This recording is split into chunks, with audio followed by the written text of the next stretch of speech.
کیا آپ نے کبھی سنا ہے کہ یار پراپرٹی لو تو 1200 والے اسٹامپ پر ہی لکھنا؟ تو سوال یہ ہے، آخر یہ 1200 والا اسٹامپ آخر ہے کیا؟ کیا واقعی ہی کاغذ آپ کو پراپرٹی کا مالک بنا دیتا ہے؟ یا یہ بس ایک فیشن بن چکا ہے؟ اکثر لوگ بڑے اعتماد سے کہتے ہیں کہ بھائی جب بھی کوئی زمین خریدنی ہو یا بیچنی ہو تو 1200 والے اسٹامپ پر معاہدہ لکھ لو، بس بات ختم۔ لیکن ذرا رکیں، یہ معاملہ اتنا سیدھا نہیں۔ آئیے سمجھتے ہیں۔ کوئی بھی مالی لین دین ہو، اسلام بھی کہتا ہے اور قانون بھی کہ لکھ لو، گواہ بنا لو۔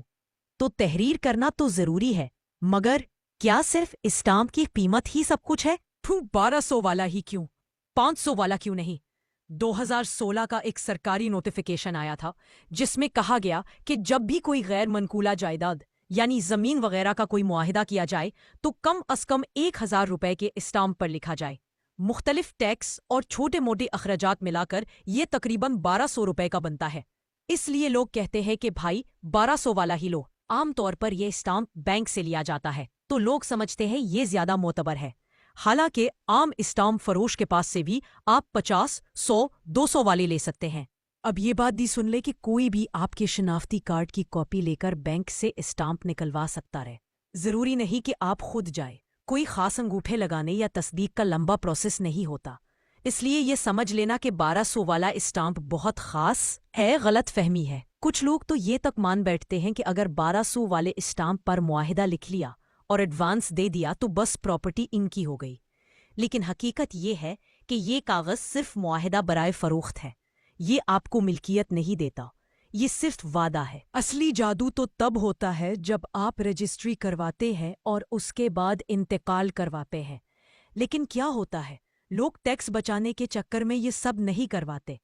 فرض کریں آپ نے 1 کروڑ کی زمین خریدی، رجسٹری کروائے تو لاکھوں روپے ٹیکس دینا پڑے گا۔ تو لوگ کہتے ہیں چلو بھائی 1200 والے اسٹامپ پر ہی ایگریمنٹ لکھ لیتے ہیں، بعد میں دیکھیں گے۔ پھر جب زمین آگے بیچنی ہوتی ہے تو اصل مالک سے کہتے ہیں کہ بھائی اب رجسٹری فلاں کے نام کر دو۔ کبھی تو کام چل جاتا ہے، لیکن اکثر یہی چال الٹی پڑ جاتی ہے اور بڑے مزے سے خریدار پھنس جاتا ہے۔ ذرا سوچیں، اگر بیچنے والا یا اس کے وارث انکار کر دیں تو آپ کیا کریں گے؟ سیدھا عدالت کا دروازہ کھٹکھٹائیں گے؟ پھر سالہ سال مقدمہ چلے گا۔ آپ معاہدہ ثابت بھی کر دیں تو یاد رکھیں عدالت کا اختیار ہے، وہ چاہے تو آپ کے حق میں فیصلہ دے، چاہے تو نہ دے۔ اس لیے 1200 والے اسٹامپ پر لکھا ہوا معاہدہ کوئی جادو کی چھڑی نہیں، یہ بس ایک کاغذ ہے جس پر کچھ وعدے لکھے گئے ہیں۔ کروڑوں کی پراپرٹی لیتے وقت صرف اس پر بھروسہ کرنا خطرناک ہے، اس لیے پہلے سے سوچ لیں، ورنہ بعد میں ہاتھ ملتے رہ جائیں گے۔ اگر واقعی کروڑوں کا کھیل ہے تو پھر صرف اسٹامپ پر نہ رکیں، فوری طور پر رجسٹری کروائیں، ٹیکس ادا کریں، انتقال اور فرد نکلوا کر اپنی ملکیت کو مضبوط کریں۔ ہاں، اگر معاملہ چھوٹا موٹا ہو، مثلاً کرایہ نامہ ہو، رہن کا کوئی معاہدہ ہو یا زمین تھوڑی مدت کے لیے ٹھیکے پر دینی ہو تو 1200 والا اسٹامپ چل سکتا ہے۔ لیکن یاد رکھیں، بڑی جائیداد خریدتے وقت صرف 1200 والا اسٹامپ پر مطمئن ہونا ایسا ہی ہے جیسے طوفان میں کاغذ کی کشتی لے کر نکلنا۔ ساری 1000 والا اسٹامپ ایک اچھا معاہدہ تو ہے، مگر ملکیت کا پکا ثبوت نہیں کہلا سکتے۔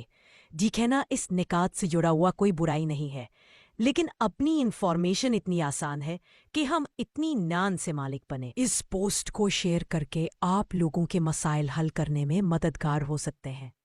دستبرداری: معلومات صرف تعلیمی اور معلوماتی مقاصد کے لیے ہیں، مشورے یا سفارش کے طور پر نہیں ہے۔ مکمل یا درستگی کے حوالے سے کوئی گارنٹی نہیں۔ اس کے استعمال سے پیدا ہونے والی غلطیوں، بھول چوکوں یا نقصانات کے لیے کوئی ذمہ داری قبول نہیں کی گئی ہے۔